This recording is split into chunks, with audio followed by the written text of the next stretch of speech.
Dans ce nouvel épisode du podcast L'Instinct Outdoor, je reçois Ludovic Bourgeois. Ludovic a enchaîné 2 courses ultra mythiques qui sont des vrais objectifs pour certains, l'UTMB et la Diagonale des Fous dans la même année. Waouh. C'est un exploit sportif, un exploit qu'il a réalisé d'une main de maître parce qu'il termine presque dans le top 50 sur chacune de ses courses. Donc on va partager avec vous cette histoire avec Ludovic que j'ai rencontré lors du DU Trail Running de Grenoble. Et c'était vraiment un super moment d'en savoir un petit peu plus sur Ludo, sur cette aventure et comment est-ce qu'il en est ressorti. Bonne écoute dans l'Instinct Outdoor. Bon, alors aujourd'hui je suis avec Ludovic et Ludo, on s'est rencontré lors du DU Trail Running qu'on a passé haut la main à Grenoble. Comment vas-tu, Ludo ? Moi ça va bien, merci de me recevoir. Eh ben, écoute, avec grand plaisir. Alors Ludo, on a programmé cet échange parce que tu viens de réaliser l'enchaînement tant redouté par beaucoup de trailers, d'ultra trailers, l'enchaînement UTMB diagonale, qui est quand même un enchaînement assez costaud. Mais avant qu'on parle de ça, est-ce que tu pourrais te présenter, s'il te plaît ? Ouais, pas de souci. Donc moi Ludovic Bourgeois, je suis jurassien, ça s'entend peut-être un peu. Voilà, j'ai 37 ans. Dans la vie, je suis entraîneur du pôle espoir de ski de fond du Massif jurassien. Et puis voilà, je suis papa de 2 enfants et voilà, on en sait déjà pas mal. Alors déjà, je suis intéressé par, avant qu'on commence encore une fois par le trail, toi, tu as toujours fait du ski de fond ? Ouais, en fait, du coup, comme j'ai dit, je suis originaire des montagnes du Jura, donc c'est un passage obligé à l'école primaire. Et c'est vrai qu'à l'âge de 7-8 ans, à l'école, j'ai découvert ça. Et puis voilà, il y a eu les Jeux Olympiques d'Albertville. Et du coup, dans mon village, il y a eu Fabrice Guy qui a été champion olympique de combiné nordique, donc c'est du saut à ski et du ski de fond. Et puis ben voilà, c'était naturel pour moi de faire ça.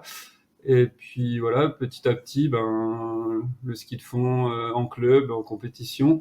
Et puis voilà, donc le lien avec la course à pied, il est facile. Le ski, c'est un sport saisonnier. Et dans la préparation physique du skieur, il y a beaucoup de courses à pied. Donc depuis que je vais dire que je suis au collège, les crosses UNSS. Voilà, c'est un peu comme ça que j'ai commencé et fait de la course à pied, c'est naturel, voilà, vraiment naturel. Après, on a un terrain de jeu aussi dans le Jura. Je sais qu'en Bretagne, il y a des beaux terrains de jeu aussi, mais dans le Jura, donc c'est comme ça que je suis venu à la course à pied.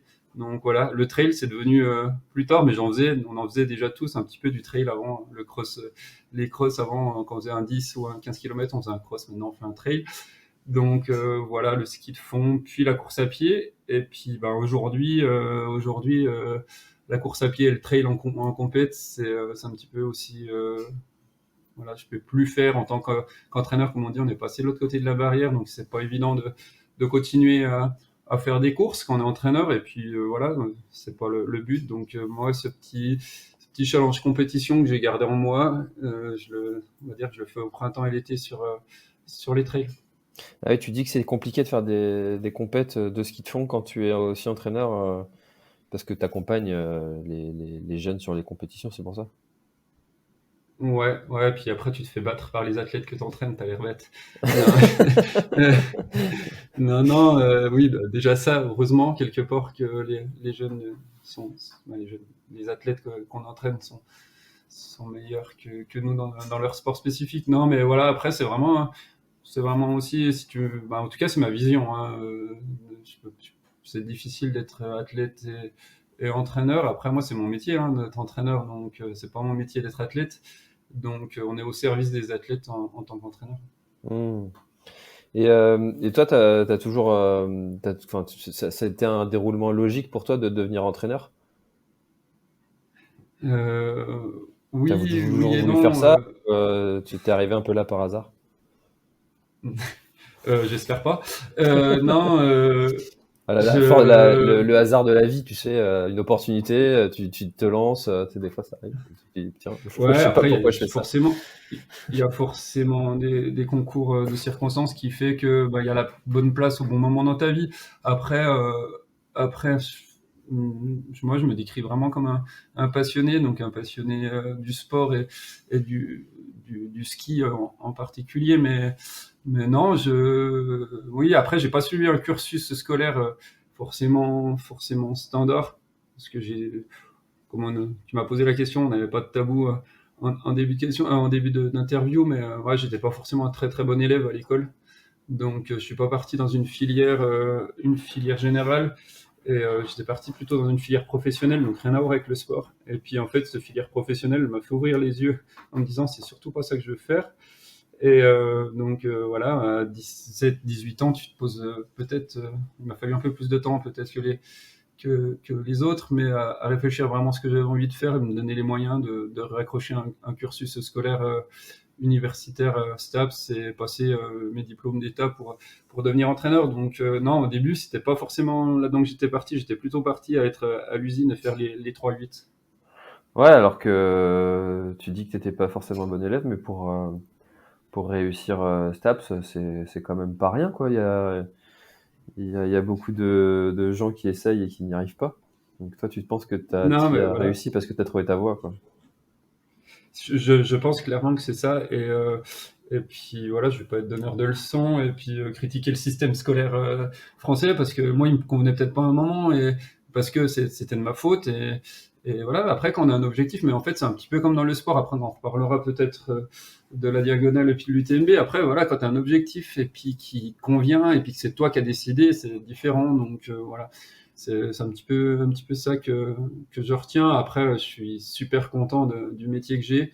Je le ferai, comme j'ai dit, j'en parle souvent, on échange souvent avec des collègues entraîneurs. Le jour où j'aurai plus cette petite passion ou ce petit boulot au ventre avant le départ des épreuves des jeunes que j'entraîne, je pense que j'arrêterai. Mais pour l'instant, je l'ai. Et puis c'est top. Donc voilà, puis d'échanger avec des futurs athlètes et j'espère qu'on en verra le plus possible à la télé et aux Jeux Olympiques. Mais voilà, des jeunes qui ont envie, qui ont un vrai projet sportif et c'est super intéressant. Ouais, parce que le Jura, c'est une vraie terre de ski de fond. Alors, tu le disais hein, tout à l'heure, moi je suis en Bretagne. Le ski de fond, j'en ai jamais fait, clairement.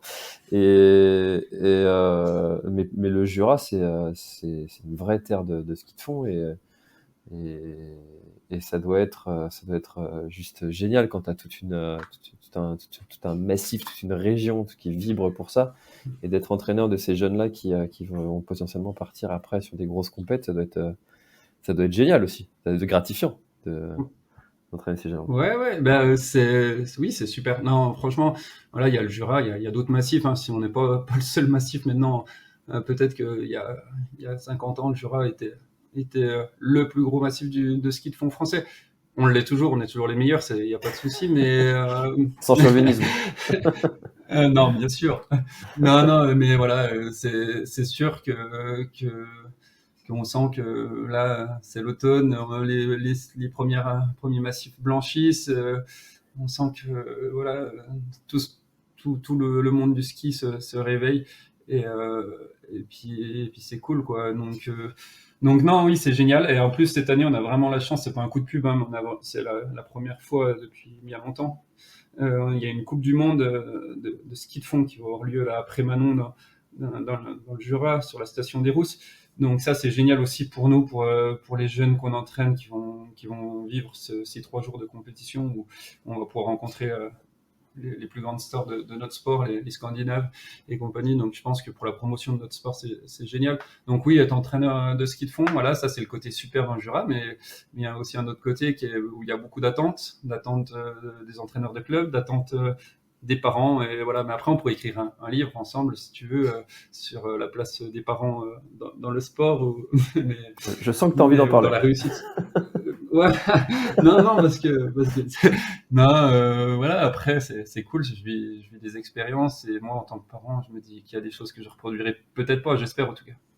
Ouais, Mais c'est sûr qu'on en parle souvent, ça, c'est un truc qui revient de temps en temps. Alors, pas souvent, mais c'est un truc qui revient de temps en temps, ça, dans le discours soit des gens que j'ai reçus, soit dans le discours des entraîneurs, la place des parents dans, dans, dans dans la réussite. l'éducation et dans la réussite et dans la relation aussi avec l'entraîneur. Aussi, Mais Ouais.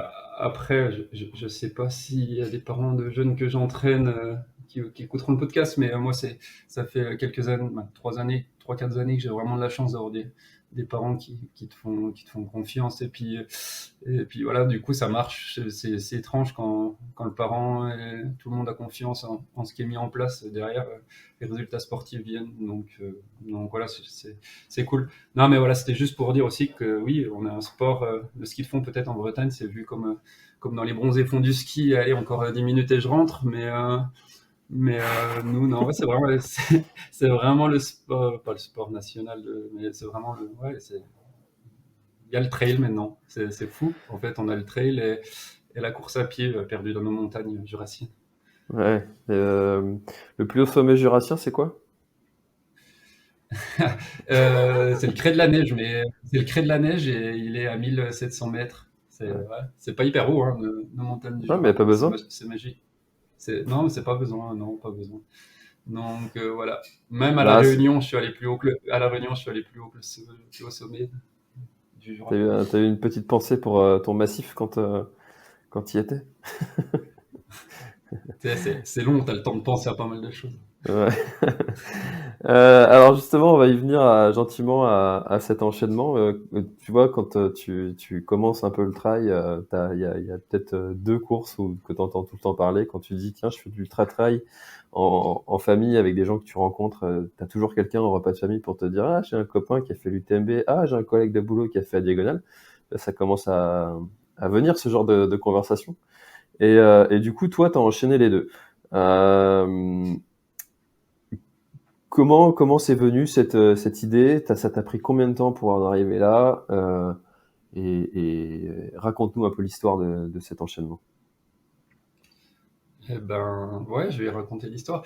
Déjà, là, comme tu as dit, moi, même moi, il y a quelques années, quand j'ai commencé le trail, euh, il y avait une course là, qui s'appelle la Tranche du Trail chez nous. Il y a la Tranche Jurassienne en ski de fond et il y a la Tranche du Trail en trail.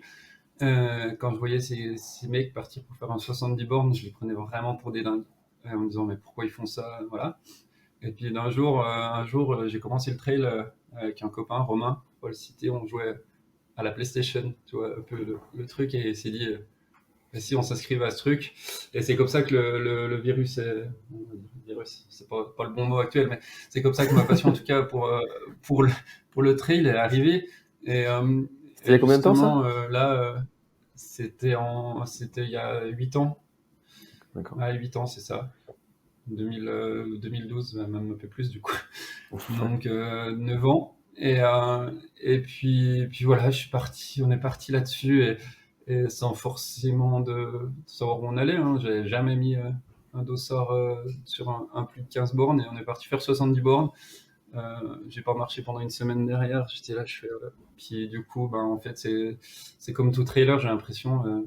Même malgré ça, tu te réinscris à une course, une deuxième, une troisième, une quatrième. Et voilà.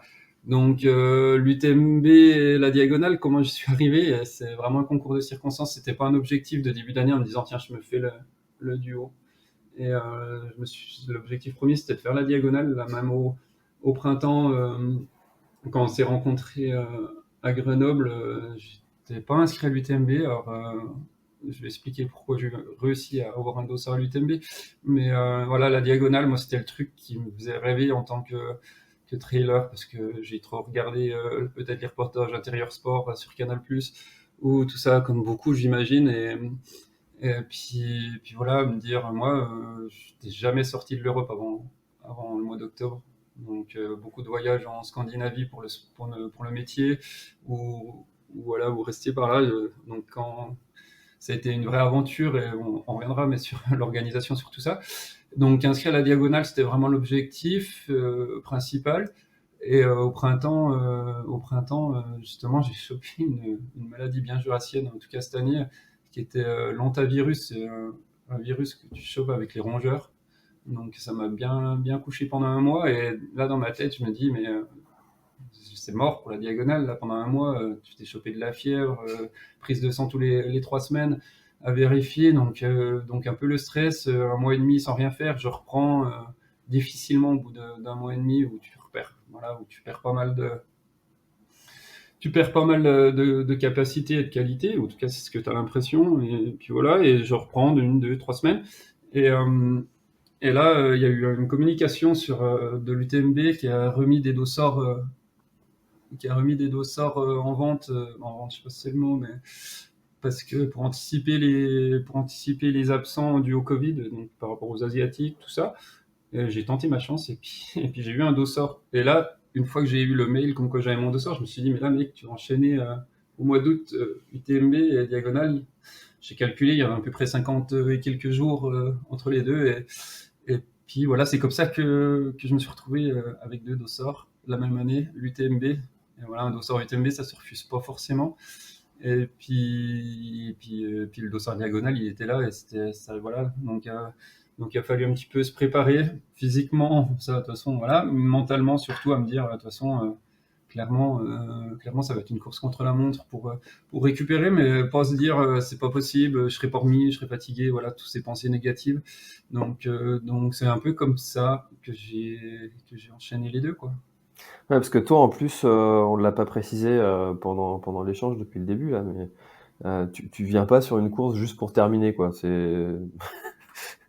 T'es plutôt Non, du genre à viser un top 50 que voir ouais, mais mieux alors, parfois. Ben, on aimerait tous. Après, je sais pas si c'est l'objectif de chacun, mais, euh, mais du coup, oui, au départ, tu sais, au départ, tu te prends un peu pour quelqu'un d'autre. Après, pendant, tu retombes sur terre, et puis à l'arrivée, tu regardes où t'en es. Mais non, oui, clairement, comme j'ai dit, je suis compétiteur, et voilà. Après, je me considère pas non plus comme un élite. Et puis loin de là, d'ailleurs, au niveau des dossards, j'ai jamais un dossard élite. Donc voilà.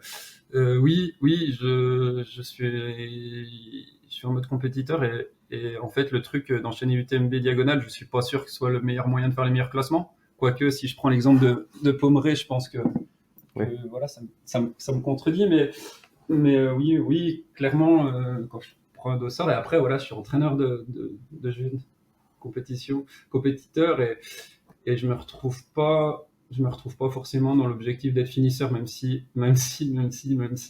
le Grand Raid m'a prouvé et m'a démontré que j'avais tort. Donc voilà. T'as démontré que t'avais tort par rapport à quoi? Bah, de prendre le départ et être juste de. En fait, je me suis jamais je dis bien, alors là, on se place jusqu'avant la diagonale. Je me suis jamais dit, je vais chercher une médaille de finisher, quoi.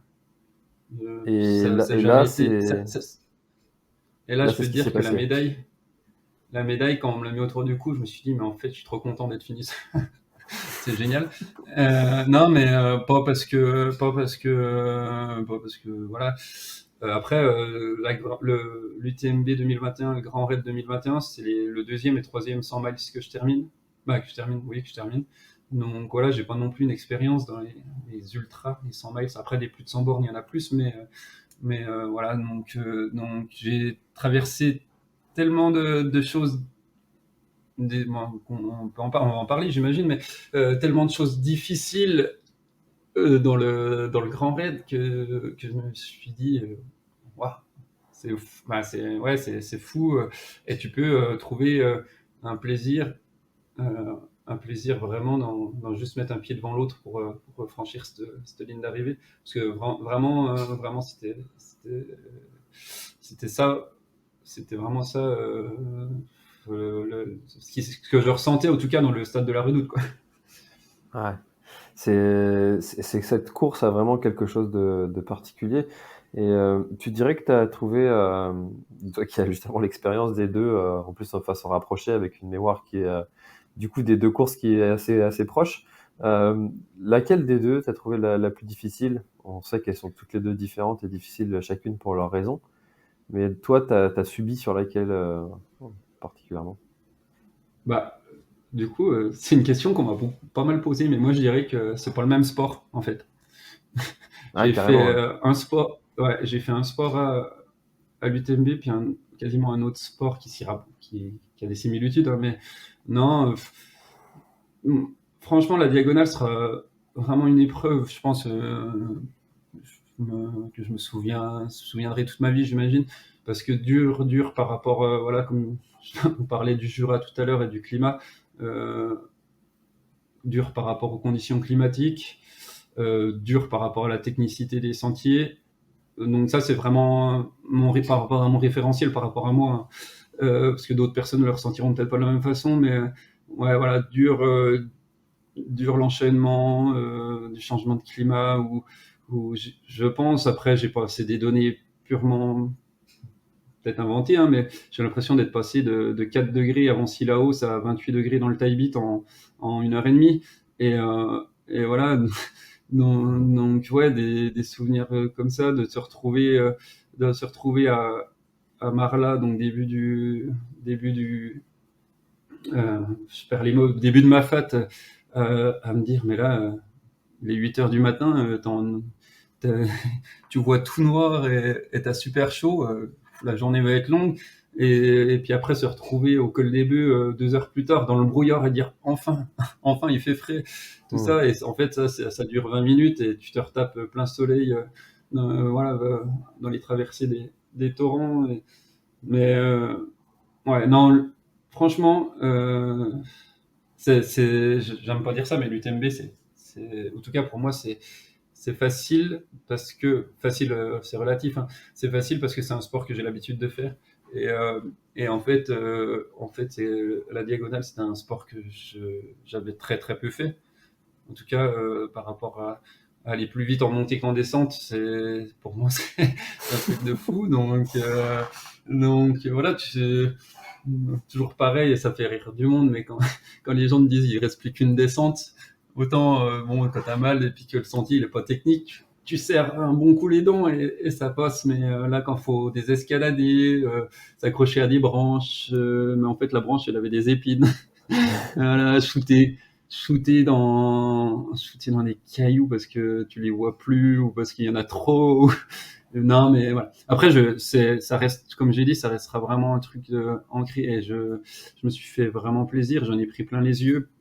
Voilà. Après, l'UTMB, où je dis c'est pas le même sport, voilà, la diagonale, j'y suis allé avec un pote qui a géré vraiment, vraiment, vraiment, qui m'a accompagné, qui a géré les assistances où on pouvait se voir. Et voilà. Après, à l'UTMB, il y avait ce même pote, bien sûr, que toujours Bastien, toujours fidèle, qui me donne des coups de main. Donc pour nous, c'est long, mais pour l'assistance, c'est vraiment très, très, très, très, très long. Et voilà, mais sauf qu'à l'UTMB, ben, sur les points de ravitaillement, la sortie du ravitaillement, tu as tes enfants, ta femme, et à la diagonale, ils n'étaient pas là. C'est pas les vacances scolaires chez nous, donc les enfants étaient à l'école, et mon épouse est institutrice, donc elle n'a pas pu se libérer. Donc rien que ça, voilà, pour moi, c'était pas du tout le même sport. Je me souviens qu'à la formation, Audrey Tanguy avait parlé justement de ses plus beaux trails et ses meilleurs souvenirs en trail et ses moins bons souvenirs. Et elle l'avait dit que son moins bon souvenir, un de ses moins bons souvenirs en tout cas, c'était de passer la ligne d'arrivée sans ses proches autour d'elle. Et au final, pour moi, c'était un peu ça, parce que même si j'avais promis à mon fils de lui ramener la médaille, t'as la médaille, t'as ses pensées un peu émues, mais ils sont pas là. Donc voilà, oui, le trailer et le sportif est égocentrique et pense qu'à lui, mais même c'était quand même vraiment, vraiment.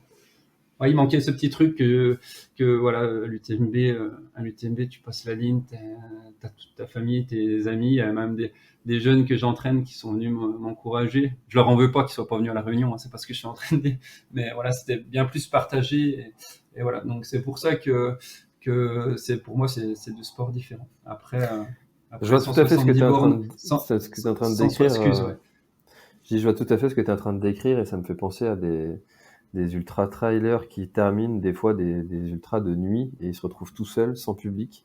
Alors si en plus t'as même pas la famille qui est là pour t'accueillir, bah tu te dis putain, j'en ai chié pendant peut-être 48 heures, et là je suis tout seul, bon bah voilà, c'est fini, je rentre. Ouais, voilà. Donc bon, après voilà, l'accomplissement il est là, puisque le but premier c'est quand même de rejoindre le point A au point B et de terminer. Mais même voilà, c'est des émotions, c'est des choses à partager, et puis voilà. Mais c'est pour ça. Mais je reste persuadé que la diagonale c'est le trail. En tout cas, j'espère que c'est le trail le plus dur, parce que je veux pas revivre quelque chose de plus dur que ce que j'ai vécu. Ouais. Et Donc voilà. c'est vrai que tu vois, Sébastien Cornette, que j'ai reçu récemment sur le podcast, disait quand tu es entraîneur, bah, c'est pas du tout la même chose d'entraîner quelqu'un qui prépare la diagonale et quelqu'un qui prépare l'UTMB, parce que l'un se court, l'autre se marche.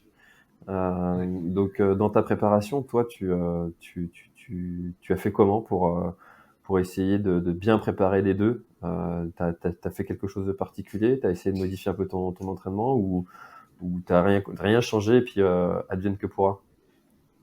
Alors, du coup, ça va peut-être faire réagir des personnes, mais en fait, je me suis servi de l'UTMB pour faire ma sortie longue. Ouais. Non, pour faire, voilà, pour l'UTMB, je sais pas si tu m'entends encore. Si, si. Si, je t'entends bien, ouais. Excuse-moi.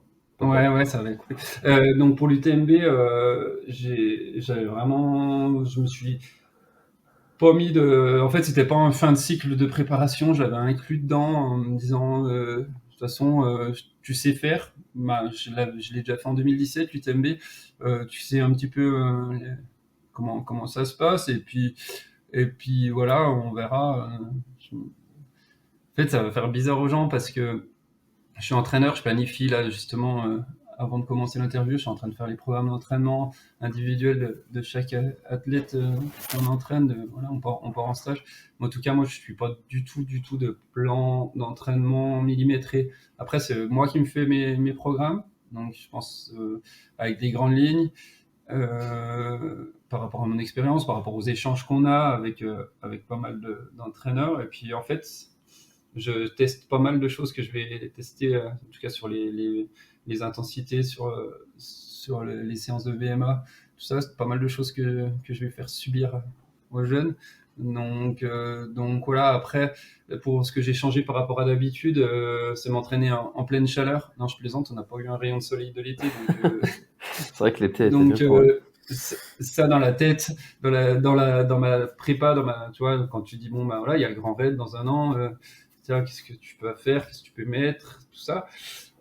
T'écoutes un petit peu les conseils à droite à gauche. Moi, j'ai jamais mis les pieds sur l'île, donc voilà, j'écoute mes beaux-parents qui sont allés sur l'île en vacances, qui font pas mal de rando, qui me disent bah il y a pas mal de marches, il y a pas mal de trucs. Voilà, tu regardes un petit peu aussi ce que je disais tout à l'heure, les reportages qu'il y a sur cette course. Et voilà, donc je m'étais mis pas mal d'essayer de trouver, en tout cas dans le coin des, des sentiers qui pourraient y ressembler, mais il n'y en a pas. Au final, maintenant, je sais qu'il n'y en a pas. Mais voilà, où tu as un peu pas mal de dénive, des cailloux, des marches. Et voilà, donc je me suis même surpris et j'ai embarqué avec moi des amis dans une séance en ville, dans des escaliers, et à faire plus de 1000 mètres de dénive. Voilà, ça c'est peut-être le quotidien des gens qui habitent en ville, mais de trailers qui habitent en ville. Mais donc j'ai fait des choses comme ça. J'ai fait un peu de renfort, de cuisse et ça. Et c'est voilà, j'ai fait un petit peu plein de choses que je pensais être bien, mais au final je pense que c'était pas du tout bien et je ferais complètement différemment maintenant que j'ai vécu le truc quoi. Mais je sais Qu'est-ce pas que si tu je le ferais referai un différemment? jour. Ce que je ferais différemment, déjà, si je veux alors, performer à la diagonale, donc là, cette année, j'ai mis 33 heures. L'objectif sur le papier, c'était 29. Et je pense que si je repartirais pour rentrer dans ces objectifs, après, c'est facile de mettre des temps sur un papier. Hein. J'aimerais bien mettre 23 heures. Alors, j'aimerais bien mettre. Non, voilà, je pense que je changerais de toute façon le terrain. Je vais pas l'inventer, je vais pas aller faire un stage, j'ai pas les moyens d'aller faire des stages de prépa, de prépa à la Réunion. Mais je pense que je changerais déjà. Je suis pas adepte et fan des salles de musculation, mais je pense que je serais obligé d'y passer. En tout cas, sur le fin de printemps. Et pour travailler les quadrices, je pense que pour travailler en excentrique, après là c'est peut-être un peu plus précis, mais travailler musculairement sur les jambes, en tout cas, sur les quadris. Ce que je changerais, j'irais faire des trails sur la côte. Par exemple, faire pas un 100 miles, mais faire une course où il y a de la chaleur, où il y a du caillou, où tu retrouveras ce genre de choses. parce que mine de rien, la chaleur, c'est quelque chose, même si la chaleur du sud de la France, c'est pas forcément les mêmes conditions climatiques que là en bas, mais voilà, ça, le sud de la France, les Pyrénées, euh, pour, euh, pour retrouver un petit peu ce que j'ai ressenti. En tout cas, après, c'est vraiment le ressenti et peut-être complètement faussé, hein, parce qu'au bout de, au bout de 33 heures, tu es peut-être plus trop lucide sur la perception des choses, mais je changerais plutôt ça. Et je changerais que si je veux être performant, je ne prendrais pas le départ de l'UTMB au mois d'août. Je voudrais être très performant. Ouais, parce que tu disais que tu sais pas si tu y retourneras. Pourtant, la majorité des trailers enfin majorité, une grande partie des trailers qui ont goûté à cette diagonale veulent absolument y retourner. Et on voit des gens, hein, qui l'ont faite 10, 15, 20 fois pour certains. Toi, tu te passes comment par rapport à ça? Euh, Tu veux y à retourner chaud, absolument? honnêtement, bah, Ouais. tu sais, je vais rien apprendre à tous les trailers qui ont vécu ça. À chaud, c'est hors de question que je refasse cette course. Euh, à froid, non, je suis pas encore vraiment froid encore, parce que franchement, ça marque vraiment les esprits, cette course. On est un mois plus tard et, euh, et j'ai encore des, pas des, comment dire, des souvenirs vraiment, vraiment profonds et puis j'espère qu'ils s'effaceront pas, mais encore des sensations encore, tu vois, je suis encore dedans. J'ai pas encore trop quitté cet événement, mais si j'y retourne, déjà je vais y retourner à la Réunion, c'est sûr, avec mes enfants et ma femme pour leur faire découvrir parce que c'est quand même vraiment, vraiment, vraiment beau. C'est génial, l'ambiance, voilà. Là, je suis. Donc, quand j'aurai fait ça, j'aurai fait voyager, quand on aura voyagé en famille. Après, je pense que mes enfants, ils ont 5 et 8 ans, ils sont encore à peine petits pour profiter de ça. Donc voilà, mais quand j'aurai fait ça avec mes enfants et ma femme, je me poserai la question si j'y retourne ou pas, parce que je l'ai dit un peu plus tôt, on est quand même des égocentriques et là tu bois siroter des cocktails au bord de l'océan et ta femme et tes enfants sont restés dans le Jura, donc donc voilà. Bon, après les 10 jours sur l'île, c'était pas que des cocktails, c'était les jours après, on va dire, à la course. Mais voilà, donc avant tout, je ferai ça en tant que, c'est pas en tant que bon père de famille, mais je pense que j'aimerais que mes enfants vivent ce voyage. Et puis après, je m'y remettrai. Après, comme j'ai dit, moi, je suis pas élite. J'ai des aides, hein, bien sûr, je remercie ceux qui m'aident, mais voilà, le billet d'avion, le logement, tout ça, c'est un coût. Et le Grand Raid, au final, c'est un beau budget. Donc j'ai pu le faire cette année. Il y a des personnes qui m'ont aidé, donc merci à eux. Mais voilà, donc, c'est quand même un budget. Et Tu sur une peux les saison, citer, hein, quand si on tu fait une veux. UTM, ouais, mais après, bah, sur les marques surtout, parce que les personnes, il y en a qui n'ont pas forcément envie d'être citées, mais moi, là, j'ai eu l'aide de Jules Beau pour le matériel et puis pour l'aide d'avoir un dossard, parce que c'est pas toujours facile, et puis Kinétique, Adrenaline, en plus, je crois qu'ils sont pas très loin du nord-ouest de la France, donc qui m'aide. Il y a le team LMR et Yannick Minor qui me donne un coup de main. Donc voilà, après c'est à mon niveau. C'est à mon niveau, on n'a pas dit ma place, c'est pas, je suis pas dans les 50 premiers au Grand Raid de cette année, donc c'est pas non plus, Donc t'en es pas loin. exception. J'en suis pas loin, non, mais ça pourrait être un objectif, tu vois. Tu me demandes si j'y retourne. Ah, voilà. Non, donc voilà, après, tu vois, quand on échange avec les trailers sur l'île, après, quand tout le monde se balade avec son t-shirt J'ai survécu sur l'île, quand tu discutes un petit peu ou quand tu croises quelqu'un, ou moi c'est comme ça qu'il me repérait parce que tu marches quand même pas super bien et tout le monde te demande si tu as fait le grand raid, les réunionnais ou même les gens qui sont venus faire la course de l'extérieur. Et quand tu leur dis que c'était la première fois, tout le monde te dit, c'est génial et tout, tu verras si tu reviens. Donc peut-être, mais apparemment, ouais, cette première expérience, elle n'est pas forcément facile. Donc voilà. Et cette période entre l'UTMB et la diagonale, tu l'as gérée comment, ta récup et ta repréparation, si on peut vraiment dire qu'il y a vraiment eu une préparation, Ouais. t'as fait Je me quoi entre les suis, deux? je me suis accordé 8 jours. À la base, je voulais m'accorder 10 jours de off complet après l'UTMB. j'ai tenu 8, puisque en fait, ce qui est fou, c'est que mentalement, 5 heures après avoir passé la ligne, on va dire les 10 heures le lendemain matin, matin d'avoir passé la ligne d'arrivée à Chamonix, en fait, mentalement, j'étais déjà à la Réunion, tu vois, dans la course et tout. Et du coup, j'ai pas eu moi, ce baisse un petit peu, c'est pas une déprime, mais tu sais, ce baisse de motivation où voilà, tu as réussi ton objectif ou non, ou là, ton corps il te dit stop ou tout ça. Donc, au bout de 8 jours, j'ai repris par du vélo, pas mal. Je roulais, tu vois, et là, j'allais rouler et j'avais pas de force dans les jambes. Et puis voilà, après, tu sais que tu fais un contre-la-montre. Donc, en fait, ce qui était un peu pénible pour moi, et j'essayais de me dire non, il faut pas que tu fasses ça, c'était de dire est-ce que j'ai récupéré, j'ai pas récupéré, j'ai récupéré, j'ai pas récupéré, ou d'être vachement à la sensation, parce qu'en fait, elles sont faussées, tes sensations, parce que tu dis je serai pas prêt, j'aurais pas récupéré, tout ça. Donc voilà, j'ai fait du vélo, j'ai repris des courses, des trails. Non, des courses, n'importe quoi. J'ai pas repris de course. Je suis admiratif pour ceux qui renchaînent des courses la semaine après une diagonale ou une UTMB. Ça me laisse pas jaloux, mais tant mieux pour eux.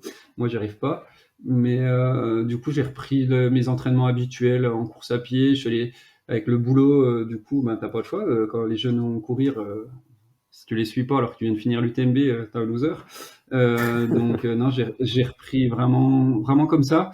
Et puis en fait, ça allait bien. Ça allait vraiment bien. Alors est-ce que c'est voilà, me faisais mes sorties habituelles et je suis pas hyper fan de ça, mais mine de rien, j'ai des segments un petit peu Strava où ça me permettait de me tester un petit peu et voilà. Et du coup, je voyais que j'étais bien, plutôt bien, voire, voire très bien. Donc c'est comme ça que j'ai géré. Après j'ai géré aussi pas mal avec un ostéo. J'ai fait pas beaucoup, mais j'ai fait trois séances d'ostéo pour vérifier que tout allait bien. Et puis voilà, après tu psychotes un petit peu, tu as des douleurs qui apparaissent, tout ça, mais plutôt là, mon ostéo et un peu aussi mon psy, j'ai l'impression des fois pour me dire non mais là t'as rien, c'est bon, tu peux y aller. Donc voilà, j'ai géré comme ça et je me suis remis, comme j'ai dit, il y avait 50 jours, en gros, hein. J'ai fait 10 jours un peu off, 30 jours, 30 jours donc c'est pas mal, hein, 30 jours pour refaire un cycle de volume d'entraînement, d'essayer de remettre des kilomètres, et tout en incluant un petit peu des montées et des descentes techniques, comme je disais tout à l'heure. Et puis voilà, après c'était l'heure de faire les valises, d'aller sur l'île. Et après sur l'île, moi je suis arrivé une semaine avant. Et quand tu es là-bas, tu peux pas. Ben, ce serait un manque de respect complet pour le paysage de rester enfermé dans sa chambre. Donc après j'ai fait des petites randos vraiment tranquilles pour aller dans ma fat au moins une fois, voir le Maïdo qu'on faisait pas cette année, voir à quoi ça ressemblait. Et voilà, je l'ai vu depuis le haut. Après, pendant la course, j'ai vu depuis le bas. Je me suis dit, ben, c'est bien qu'on n'y monte pas. Mais, Je l'ai mais fait. voilà, c'est comme ça que j'ai. Ouais, Ah, c'est... du coup, moi non. Ouais, voilà, c'est plutôt comme ça que j'ai géré. Après, je pense très sincèrement, alors là je fais la pub de mes copains entraîneurs, mais je pense très sincèrement sur un entre-deux comme ça, j'aurais eu l'appui, même si j'ai un très bon copain qui est préparateur physique, mais j'aurais eu l'appui et la rigueur d'une personne extérieure, je pense que ça m'aurait aidé dans un sens comme dans l'autre, par rapport à dire non, vas-y pas, tu vois, parce qu'en fait là, je pense très honnêtement que le, la peur de pas avoir récupéré a pris un peu le dessus sur tu vois, c'est un peu ça quand tu t'entraînes toi-même. Est-ce que je suis fatigué? Est-ce que je suis fainéant? Je vais pas m'entraîner ce matin parce que j'ai pas très bien dormi, mais en fait ça va ou pas, tu vois, en fait t'es juge et parti, donc c'est pas pour ça, en tout cas je dirais que c'est bien d'avoir un coach extérieur. Après je m'éclate comme ça pour l'instant et voilà. Maintenant, tu sais, je suis vieux, donc je pense que j'ai pas besoin de vouloir encore progresser beaucoup, quoi. Après, entre 30 et 40 ans, on a encore de très belles années Il m'en reste à 3 là. vivre. Ouais, de performance quand même Non, pour et, l'ultra. Pour les trails courts, ça paraît compliqué, mais pour l'ultra, ça peut. ouais, Parce ouais, que non, les bien jeunes, ils sûr. vont vite quand même, hein. Eh ben, ouais, oui, ils vont très vite. Ouais. Non, ouais, ça fait, bon, ça me fait rêver, oui et non, mais ouais, c'est impressionnant. Après, j'écoutais un podcast justement sur toi où on disait que le trail, c'est Christophe Mallardet, je crois, on disait que la densité, que le niveau augmentait, mais au final, il parlait du record de Sierzinal, on s'aperçoit que je pense que la densité augmente, mais le niveau n'augmente pas forcément. Après, je suis loin d'aller chercher un record à Sierzinal, hein. Je rassure tout le monde, mais ouais. Ah, effectivement, c'est Christophe Mellardet qui disait ça Ouais. sur l'un des épisodes Café Trailer. Euh, Mm. je pense à, tu vois, tu parles d'un autre podcast et là, je viens d'avoir un espèce de flash qui me fait penser que j'ai parlé de toi sur un autre podcast qui était avec Olivier Garcin, qui est podologue et notamment le responsable des podologues sur l'UTMB. Et on parlait justement des pathologies liées à la pratique du ski et aux chaussures de ski. Ouais. Et je disais que bah, c'est vrai que tu vois, je te connaissais, qui était entraîneur de ski de fond, qui Mm. pratiquait du coup, qui avait tout le temps tes chaussures de ski l'hiver au pied. Est-ce que Ouais. toi, tu penses que c'est enfin, tu fais quelque chose de particulier quand tu remets tes chaussures tes baskets et que tu laisses un peu plus de côté tes chaussures de ski et est-ce que tu sens qu'il y a eu, il y a du travail à faire au niveau du pied? Euh, En fait, quand tu reprends, en tout cas, moi déjà, je prépare mes pieds avant chaque course, voilà, le truc habituel avec les crèmes et le tanin. Moi, je tanne un peu mes pieds, tout ça. Ça m'a pas empêché d'ailleurs d'avoir une belle ampoule à la diagonale, je pense, traverser les torrents, le sable, tout ça. Enfin bref. Après, imagine-toi que quand tu reprends c'est, alors déjà pour moi, personnellement, je pense que c'est un avantage de couper un petit peu avec la course à pied et l'entraînement croisé. Pour moi, ça reste vraiment quelque chose de très très intéressant. Et voilà, là, comme je disais tout à l'heure, mentalement, tu sais, quand tu as fait un objectif, tu coupes un petit peu. Là, moi, j'ai eu la chance de rechausser les skis de fond sur des pistes enneigées sur le haut. Là, on part la semaine prochaine en Italie, à Livigno, en altitude skier. Donc, pour moi, mentalement, c'est déjà vachement bien. Après, quand tu ressors au printemps, même si j'essaye hein, de garder quelques séances de course à pied l'hiver, après, c'est pas toujours évident quand il y a beaucoup de neige, mais j'essaie de garder ça. Après, juste pour l'image des gens, quand tu reprends la course à pied au mois de fin mars, début avril, c'est comme si tu chaussais du 120, tu vois, la taille de tes pieds, c'est des palmes. Et donc, ouais, t'es un peu pâteau. Je pense que, oui, les muscles de la voûte plantaire, sachant que maintenant, en plus, nos chaussures de ski, en tout cas, le haut de gamme, c'est beaucoup de chaussures carbone, donc très, très peu de flexion. Donc, ouais, je pense, très honnêtement, après, moi, je fais très, très attention sur mes reprises, justement, parce on est, je pense, sensible à des tendinites ou des choses comme ça. Après, je fais pas ou très peu. Et puis justement, la formation qu'on a fait, je m'en suis rendu compte quand on a eu Camille Bruyat qui venait nous parler, justement, tu sais, les exercices qu'on faisait, je sais pas si c'était des exercices de doigts de pied, justement pour Oui. muscler la voûte plantaire. Et là, je me suis aperçu qu'en fait, ouais, j'y arrivais pas du tout. Donc ouais, clairement. Après, est-ce que c'est de la faute de la chaussure de ski? Peut-être. Je suis pas podologue et je le crois. Mais oui, ça m'étonne pas. Ça m'étonne pas. Après, voilà. C'est un truc, en tout cas, en tant qu'entraîneur de ski, et les jeunes, des fois, comprennent pas forcément, mais chaque semaine, j'essaie de maintenir un footing de au moins 45 minutes, en tout cas sur les échauffements, sur tout ça, parce que je pense que cette qualité de pied, on la perd vite.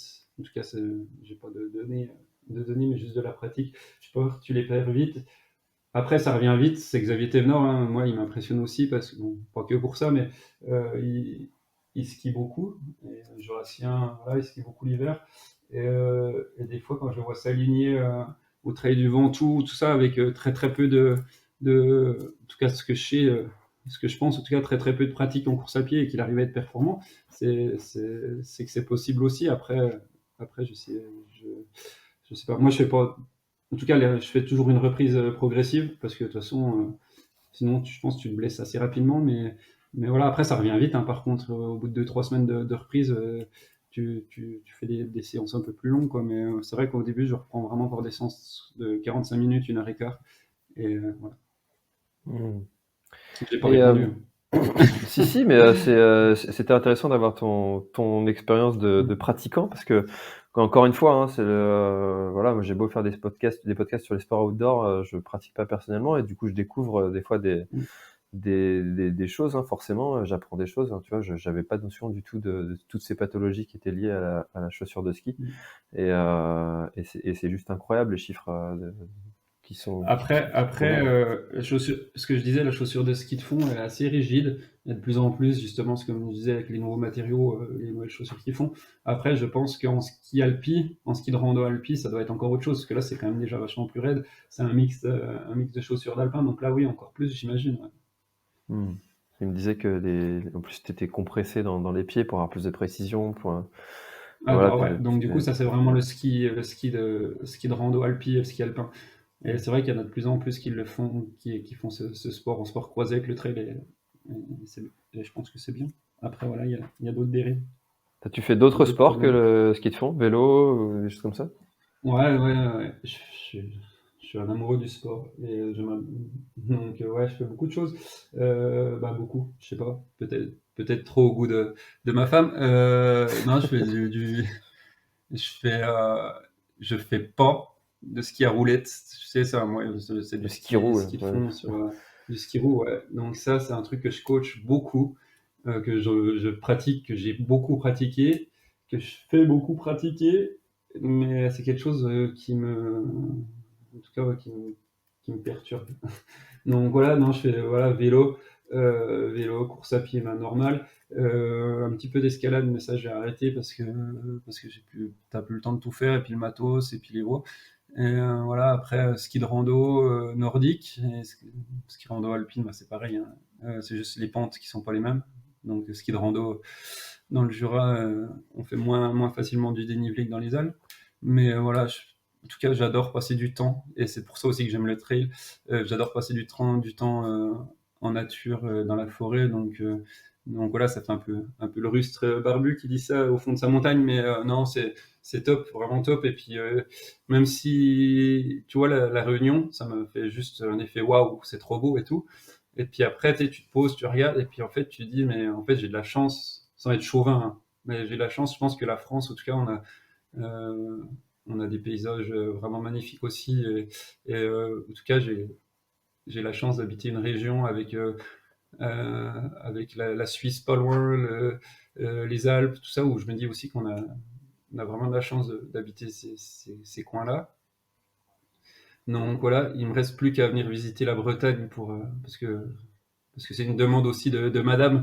Et voilà, et de venir voir la Bretagne, parce que j'y ai jamais mis les pieds. J'ai mis les pieds à Ça La doit être Réunion et jamais à tu vois, là, tu vois, la- je viens juste de me donner un argument pour penser que ta femme doit être quelqu'un de très bien. Elle l'est forcément. Non. Mais voilà, je fais beaucoup de sport. Bah, je passe beaucoup de temps à pied dans les montagnes. Et puis voilà. Tu vois, par rapport à mon métier, même si on est dans la performance, la compétition, c'est quelque chose, en tout cas, que je garde en moi et que j'essaie de transmettre. C'est bien de mettre un dossard, de se rouler par terre à l'arrivée, parce qu'on s'est déchiré. Donc ça, c'est un apprentissage. Et puis c'est très bien, mais juste prendre le temps de prendre tes baskets, d'aller regarder, bah, de monter un sommet. Et là, en ce moment, en tout cas, avec l'automne dans le Jura, et dans les Alpes aussi, c'est brouillard, il fait gris, tout brouillard. Tu prends un peu d'altitude, et là, tu passes au-dessus des nuages. Et là, tu dis, waouh. Tu vois, c'est juste, tu vois, profiter de ces moments-là. Et nous, le ski de fond, c'est un sport d'endurance, et on passe beaucoup d'heures à l'entraînement. Donc, ça doit pas être non plus en tout cas, c'est mon avis, que du spécifique et de la compétition. Donc ça, je pense que c'est quelque chose que j'essaye de transmettre aux jeunes que j'entraîne. Et puis, je crois qu'ils aiment bien. Ils aiment bien. Hmm. Heureusement. Oui, heureusement. Euh, Mm. je sais pas si ça t'a fait cet effet-là. Alors toi, tu disais que tu avais voyagé un petit peu en Scandinavie, pas trop dans d'autres pays, Mm. je sais pas, d'autres pays, type États-Unis, Asie et des choses comme ça.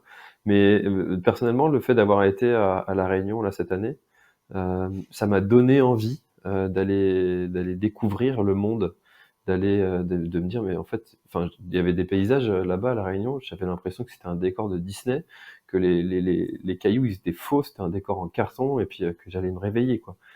Et je me dis, en fait, des endroits comme ça dans le monde, il doit y en avoir quand même pas mal, et, et ce serait dommage de pas aller les voir. Est-ce que ça t'a donné, toi, envie d'aller découvrir comme ça d'autres pays du monde?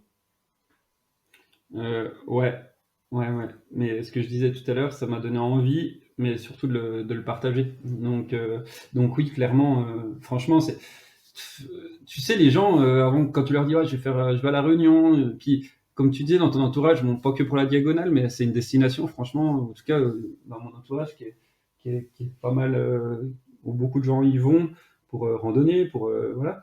Et, euh, et tout le monde te décrit le truc, tu te dis, ouais, c'est génial, machin, c'est beau, ils te montrent leurs photos de voyage. Toi, tu trouves ça magnifique. Tu regardes le reportage, comme je l'ai déjà dit, tu regardes des reportages sur la Réunion, tu dis, ouais, c'est trop beau. Mais je pense que cette image que j'ai eue le lendemain qu'on arrivait du vol euh, à la Réunion, et puis on est monté au Maïdo en voiture, et juste l'image, quand tu t'approches vers la falaise du Maïdo et que tu découvres Mafat, et en fait, voilà, ça c'est en tout cas pour moi, c'est indescriptible. Tu te dis, mais waouh, ouais, ouais, en tout cas, moi, ça m'a fait vraiment ça. Ça m'a fait vraiment ça. Et après, on a eu la chance, et l'ami qui était avec moi, qui me faisait l'assistance, on a fait un vol en hélicoptère avant de repartir de la Réunion. Et ouais, encore plus. En tout cas, c'était mieux que je la découvre en hélico parce que je pouvais plus mettre un pied devant l'autre. Mais ouais, non, c'est magnifique. Et je suis certain il y en a, que oui, que la planète, il y a des endroits magnifiques, et de les découvrir, c'est sûr, ça donne envie. Après, encore une fois, moi, maintenant, c'est un truc que je veux partager. Faire des trails et faire l'égocentrique, je pense qu'autour du Jura, les Alpes et même la Bretagne, je pense que j'en referai. Mais voilà, après, en fait, je voudrais pas associer le grand raid, aller faire le grand raid, à se faire associer et subir ça à mes enfants et ma femme. Tu pars 10 jours, 15 jours, ou sur une autre île, hein, ou sur un autre trail à l'autre bout du monde. Honnêtement, déjà, les jours avant, t'es pas forcément, en tout cas moi, je suis pas forcément la personne la plus agréable. Mentalement, physiquement, stress, tout ça, tu profites pas pleinement du truc parce que tu randonnes, mais pas trop, parce que tu veux pas ben voilà, faut quand même, tu peux refaire une épreuve de 30 heures derrière, donc t'as intérêt d'en garder un petit peu. Et puis après, tu profites de l'île, mais pas des mêmes façons, donc c'est pas, voilà, j'ai envie de voyager, et maintenant je pense que quand je voyagerai, ça, je sais pas si ma femme écoutera ce podcast, hein, mais en tout cas, si j'ai envie de voyager, ce sera en famille avant tout. Ouais, c'est sûr que, encore une fois, hein, le partage, ça reste quand même le truc qui rassemble pas mal de trailers et sur lesquels beaucoup de trailers se retrouvent. En tout cas, à mon niveau, quoi, à mon niveau. Après, demain, je suis très bon. C'est pas bien ce que je vais dire, mais je suis très bon. On sait jamais. Il y a une marque ou un sponsor qui me dit, tiens, là ton billet, ton dossard, et tu reviens, tu fais l'aller-retour. Bah, en gros, tu fais l'aller-retour, oui et non. Et voilà, ça c'est autre chose. Mais en tout cas, ouais, quand tu commences à prendre sur le budget familial pour aller courir à l'autre bout de la planète. Je voulais le faire, c'est un rêve, ma femme m'a autorisé. Non, voilà, c'était une décision qu'on a prise familialement, et voilà, l'idée c'était aussi qu'elle puisse venir. Elle n'a pas pu, voilà, pour des raisons professionnelles, mais voilà. Si, après, voilà, ça reste quand même quelque chose de magnifique. Il y a des coins magnifiques sur la planète, dont le Jura et la Réunion, et voilà. Avec une petite préférence pour le Jura. Euh, ouais, j'aime pas ouais. Non, oui et non. Oui, je préfère la météo. Là, je te dis ça, je regarde par la fenêtre, il fait tout gris. Je préfère le climat jurassien. Ah, c'est Mais c'est dommage que bien, je puisse pas te montrer parce que là, chez moi, là, je regarde par la fenêtre, il fait tout c'est bleu. grand soleil. Ouais. Comme Bon, quoi, ça caille, mais. comme quoi c'est. Ludo, on arrive. On arrive C'est gentiment top. Et à presque découvrir, une si, heure bien sûr, de. et encore une fois, partager avec tes enfants et tout ça, je pense que c'est vraiment bien. En tout cas, Ouais, c'est plus ce que j'ai envie, tu vois, ça y est, je suis vieux. Peut-être il y a 10 ans en arrière, je t'aurais dit, ah ouais, ouais, viens, on va aller faire le trail du Mont Fuji, on va aller faire autre chose, on va faire ça, ça, ça. J'avais plein d'idées. Après, la diagonale, ça restait quelque chose que j'ai toujours eu envie de faire. Maintenant, c'est fait. Est-ce que je le referai, Joker? Je sais pas. Pour l'instant, comme j'ai dit. Et voilà. Et là, c'est bête, hein, ce que je vais dire, mais là, j'ai plus envie de refaire l'UTMB que le Grand Raid. Après, voilà, encore une fois, c'est perso, hein, Ah oui, tu as envie de le refaire pour essayer d'améliorer ton temps, encore une fois, puis de repartager cette arrivée.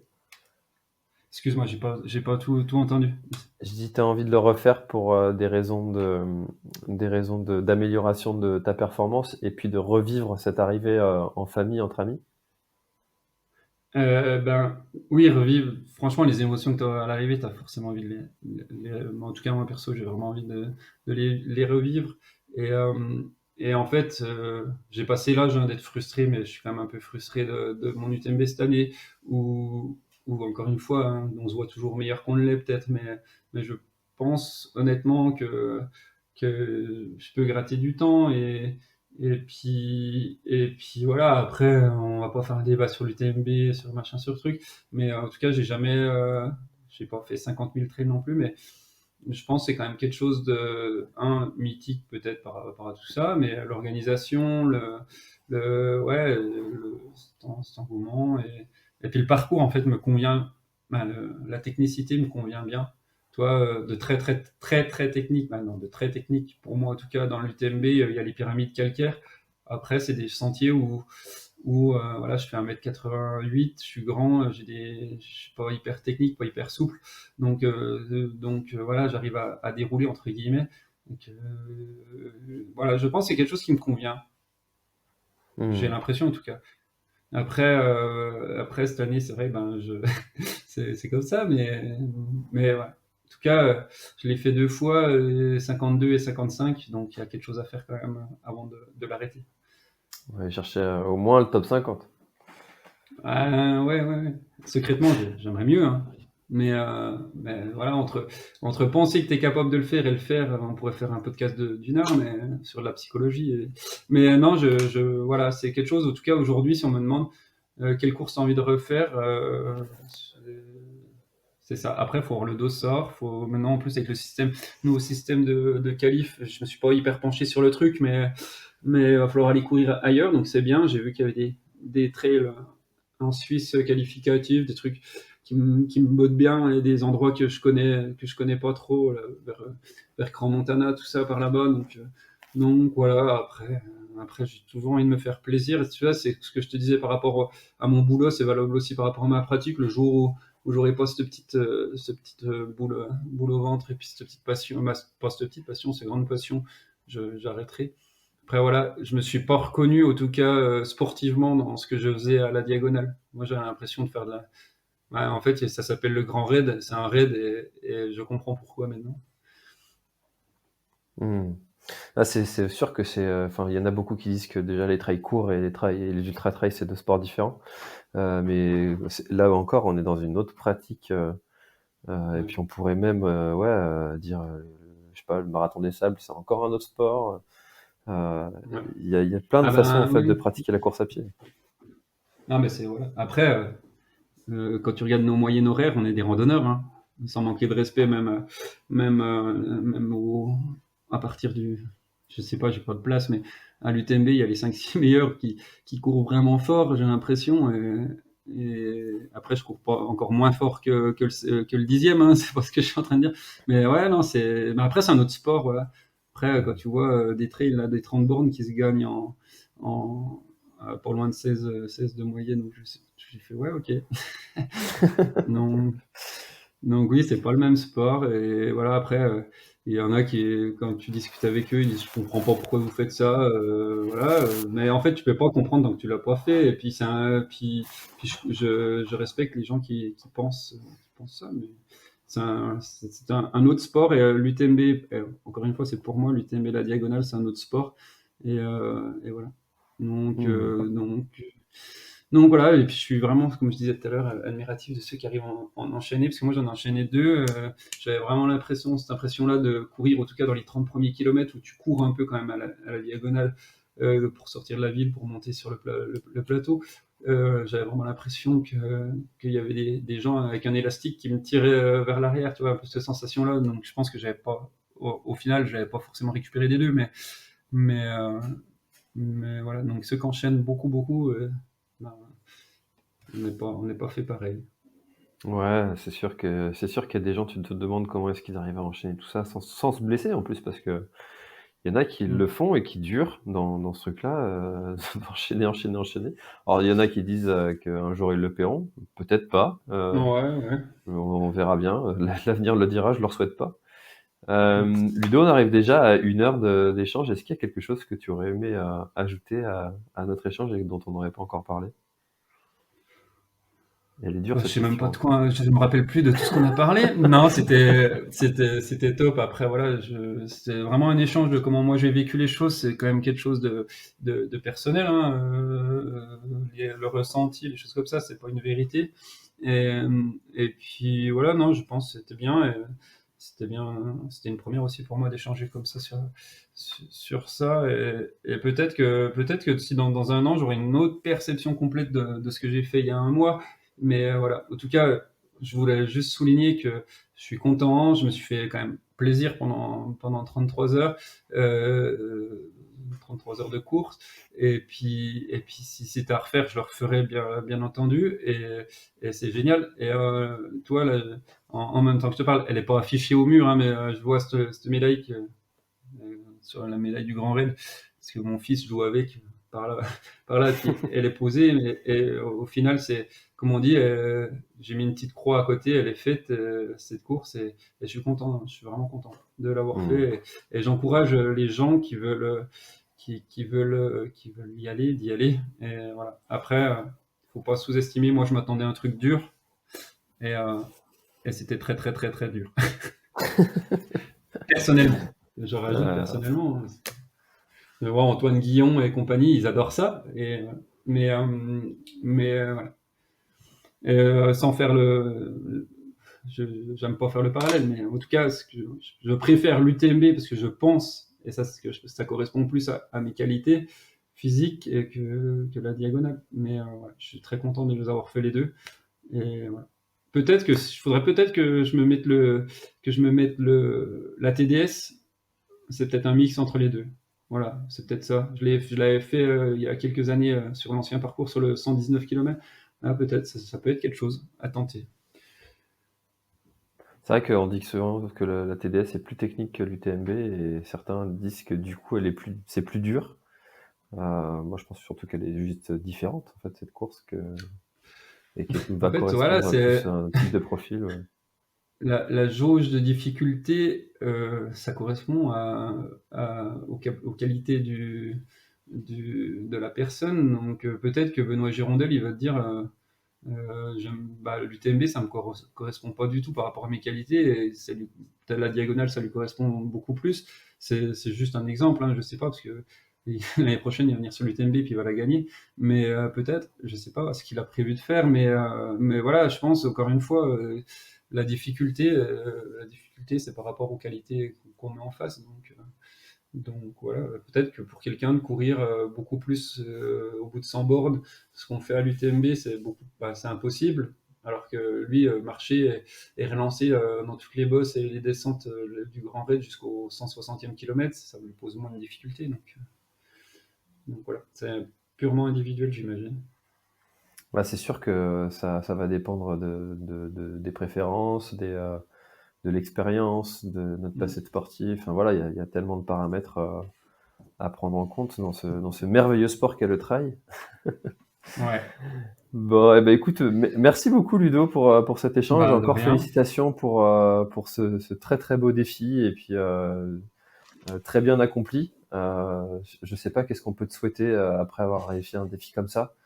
Euh, je sais pas, toi, c'est quoi Mm. tes objectifs pour 2022 là maintenant?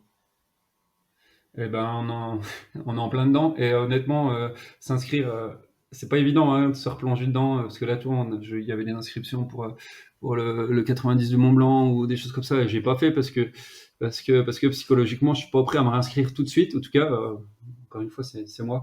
Là, je suis en train de dessiner un petit peu à quoi pourrait ressembler ma saison, mais comme je disais, pourquoi pas la TDS et puis j'attends un petit peu. Donc, comme j'ai dit, moi, l'UTMB, c'est un truc c'est con, hein, mais ça peut faire sourire des gens, mais j'attends d'avoir un petit peu les courses qualificatives et puis ce nouveau système de qualification avant de choisir les courses que je vais faire en 2022 pour pourquoi pas être en 2023 sur l'UTMB.